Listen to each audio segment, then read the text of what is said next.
Hi friends, എല്ലാവർക്കും എൻ്റെ അടുത്ത വീഡിയോയിലേക്ക് സ്വാഗതം.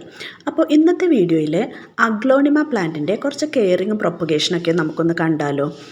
എൻ്റെ കയ്യിൽ അഗ്ലോണിമ പ്ലാന്റിൻ്റെ 3-4 കളക്ഷൻസൊക്കെ ഉണ്ട് കേട്ടോ. അപ്പോൾ ഫസ്റ്റായിട്ട് ഞാൻ പറയാൻ പോകുന്നത് അഗ്ലോണിമ പ്ലാന്റിന് ഏറ്റവും കൂടുതൽ വേണ്ടത് ഷെയ്ഡാണ്. ഇതൊരു ഷെയ്ഡഡ് പ്ലാന്റ് ആണ്. നമ്മൾ ഒരിക്കലും അഗ്ലോണിമ പ്ലാന്റിനെ നേരിട്ട് സൺലൈറ്റ് കിട്ടുന്ന ഭാഗത്ത് വെക്കാതിരിക്കാൻ ശരിക്കും നമ്മൾ അത് ശ്രദ്ധിക്കേണ്ട ഒരു കാര്യമാണ്. ഇത് ലിപ്സ്റ്റിക് അഗ്ലോണിമയാണ്. ലിപ്സ്റ്റിക് അഗ്ലോണിമയൊക്കെ ശരിക്കും നമ്മൾ ഷെയ്ഡിൽ തന്നെ വെക്കണം. ഇപ്പോൾ നമ്മൾ വെയിൽ നേരിട്ട് കൊള്ളുന്ന ഭാഗത്താണ് നമ്മൾ വെക്കണതെങ്കിൽ ഇതിൻ്റെ ആ ലീവ്സിൻ്റെ ആ നാച്ചുറൽ ആയിട്ടുള്ള കളർ മാറി ആ റെഡ് ഷെയ്ഡ് ഒരിക്കലും വരത്തില്ല. അത് ശരിക്കും ഒരു ഗ്രീൻ കളറായിട്ട് മാറും കേട്ടോ. അപ്പോൾ എല്ലാം നമ്മൾ ഷെയ്ഡിൽ തന്നെ വെക്കണം. ഇപ്പോൾ മഴക്കാലം ആയത് കാരണം പ്രത്യേകിച്ച് ഈ അഗ്ലോണിമയ്ക്ക് നല്ല കെയറിങ്ങിൻ്റെ ഒരു ആവശ്യമുണ്ട്. ലിപ്സ്റ്റിക് അഗ്ലോണിമയുടെ പ്രൊപ്പഗേഷൻ നമുക്ക് വളരെ എളുപ്പമാണ് കേട്ടോ. കാരണം ഇതിൻ്റെ ഈ സ്റ്റെംസ് നമുക്കൊന്ന് കട്ട് ചെയ്തെടുത്ത് ഒരു പോട്ടിലേക്ക് നമുക്ക് കുത്തി കൊടുത്താൽ മാത്രം മതി കേട്ടോ.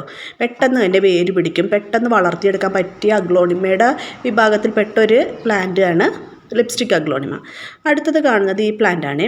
ഇതിലൊക്കെ നിറയെ ഇപ്പോൾ ബേബി പ്ലാന്റ്സ് വന്ന് തിങ്ങി നിൽക്കണേന് കേട്ടോ ഈ പോട്ടിൽ. അപ്പോൾ ഫസ്റ്റ് നമുക്ക് ചെയ്യേണ്ടത് ഈ അഗ്ലോണിമ പ്ലാന്റിൻ്റെ പോട്ടിംഗ് മിക്സ്, അതിന് വേണ്ടത് ആദ്യം തന്നെ നാച്ചുറൽ ആയിട്ടുള്ള മണ്ണ്, പിന്നെ ചകിരിച്ചോറ്, എല്ലുപൊടി, വേപ്പിൻ പിണ്ണാക്ക്, ഇതെല്ലാം കൂടി ഒരേപോലെ നമുക്ക് മറ്റേ എല്ലുപൊടിയൊക്കെ നമുക്ക് കുറച്ചിട്ടാൽ മതി കേട്ടോ. വേപ്പിൻ പിണ്ണാക്കും കുറച്ചിടണം. അതെല്ലാം കൂടി മിക്സ് ചെയ്ത് ആ മിശ്രിതത്തിലായിരിക്കണം, ആ മിക്സ് ചെയ്ത ഇതിലായിരിക്കണം നമുക്ക് ഈ പ്ലാന്റ്സ് നടാൻ കേട്ടോ. അപ്പോൾ പിന്നെ വെള്ളം ഒരിക്കലും ഈ പോട്ടിൽ തങ്ങി നിൽക്കാൻ പാടില്ല. നമ്മൾ താഴെയുള്ള വെള്ളം പോകുന്ന പോട്ടിൻ്റെ ഹോൾസ് എപ്പോഴും നമ്മൾ ഓപ്പൺ ആയിരിക്കണം. വെള്ളം തങ്ങി നിൽക്കുന്നുണ്ടോ നോക്കണം, അല്ലെങ്കിൽ ഇതിൻ്റെ വേരും ആ തണ്ടും ഒക്കെ ചീഞ്ഞു പോകും. അധികമായിട്ട് നമുക്കങ്ങനെ വെള്ളം ഒഴിച്ച് ഈ പ്ലാന്റിന് കൊടുക്കണ്ട കേട്ടോ. ഒരാഴ്ച കൂടുമ്പോൾ ഒരു തവണ മാത്രം നമുക്കിതിൻ്റെ വേരിലേക്ക് വെള്ളം ഇറങ്ങുന്ന രീതിയിൽ ഒഴിച്ചാൽ മതി. ഇപ്പോൾ ഈ കാണുന്നതൊക്കെ അതിൻ്റെ ഈ സ്റ്റെംസിൽ തന്നെ വേരുകൾ വന്നേക്കണുണ്ട്. അവിടെയൊക്കെ വെച്ച് കട്ട് ചെയ്ത് നമുക്ക് പുതിയ പുതിയ ബേബി പ്ലാന്റ്സ് ഉണ്ടാക്കി എടുക്കാം കേട്ടോ. പിന്നെ ഈ പ്ലാന്റിന് ഏറ്റവും കൂടുതൽ ഈർപ്പം ഇഷ്ടമാണ് ഈ പ്ലാന്റിൻ്റെ ലീവ്സിന് കേട്ടോ.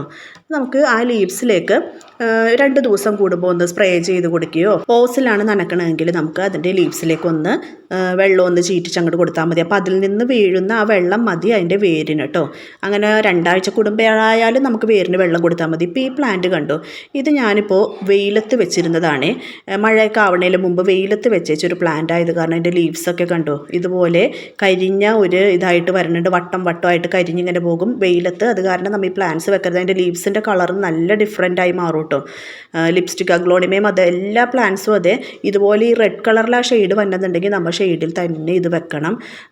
പിന്നെ ലിപ്സ്റ്റിക് അഗ്ലോണിമക്കാണ് എനിക്ക് ഈ അഗ്ലോണിമ നട്ടതിൽ ഏറ്റവും കൂടുതൽ ഫംഗസുകൾ വരുന്നതായിട്ട് തോന്നിയേക്കണത്.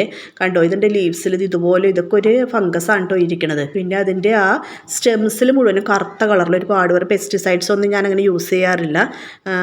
ഒന്നില്ലെങ്കിൽ അതിൻ്റെ ആകെ ഉപയോഗിക്കുന്ന നാച്ചുറൽ പെസ്റ്റിസൈഡായിട്ട് കഞ്ഞിവെള്ളവും പിന്നെ നാരങ്ങയും കൂടിയിട്ട് പുളിപ്പിച്ച് അതിൻ്റെ വെള്ളം എടുത്ത് ഞാൻ സ്പ്രേ ചെയ്ത് ഇതിൻ്റെ ലീഫിലൊക്കെ കൊടുക്കുകയെ.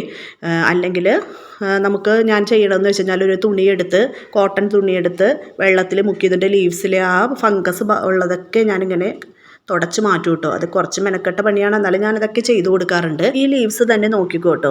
നമുക്ക് വെയിലത്തിരിക്കണതും പിന്നെ ഷെയ്ഡിൽ വെച്ചേക്കുന്ന ലീവ്സും തമ്മിലുള്ള ഡിഫറൻസ് ഞാൻ കാണിച്ചു തരായി. ഇപ്പോൾ ഈ ലീഫ് കണ്ടോ, ഇതിൻ്റെ നടുക്കായിട്ട് ആ റെഡ് കളറിലെ ഷെയ്ഡ് നല്ല ഭംഗിയായിട്ട് എടുത്ത് കാണിക്കണില്ല, ലൈൻ വന്നേക്കണത്. ഗ്രീൻ ഷെയ്ഡ് കുറച്ചിങ്ങനെ ഡള്ളായിട്ട് നിൽക്കും. ആ റെഡ് നമുക്കിങ്ങനെ പ്രൊജക്റ്റ് ചെയ്ത് കാണിക്കും കേട്ടോ. ആ സമയത്ത് ഈ കാണുന്നത് ഞാൻ വെയിലത്ത് വെച്ച പ്ലാന്റ് ആണ്. അതിൻ്റെ ആ നടുക്കത്തെ ആ റെഡ് ഷെയ്ഡ് കണ്ടോ, സെയിം പ്ലാന്റ് ആണ് കേട്ടോ രണ്ടും. ആ റെഡ് ഷെയ്ഡ് ഉണ്ടാകുന്ന നോക്കിക്കേ, അത് വെറുതെ ഒരു വൈറ്റ് ആയിട്ട് നിൽക്കണം. അത് കാരണം ഇതൊരു ഷെയ്ഡഡ് പ്ലാന്റ് ആണ്. ഷെയ്ഡിൽ തന്നെ നമ്മൾ വെക്കണം. പിന്നെ മഴക്കാലം ആയതാണ്, ചാണാപ്പൊടിയോ വളങ്ങളോ ഒന്നും അധികം കൊടുക്കണ്ട.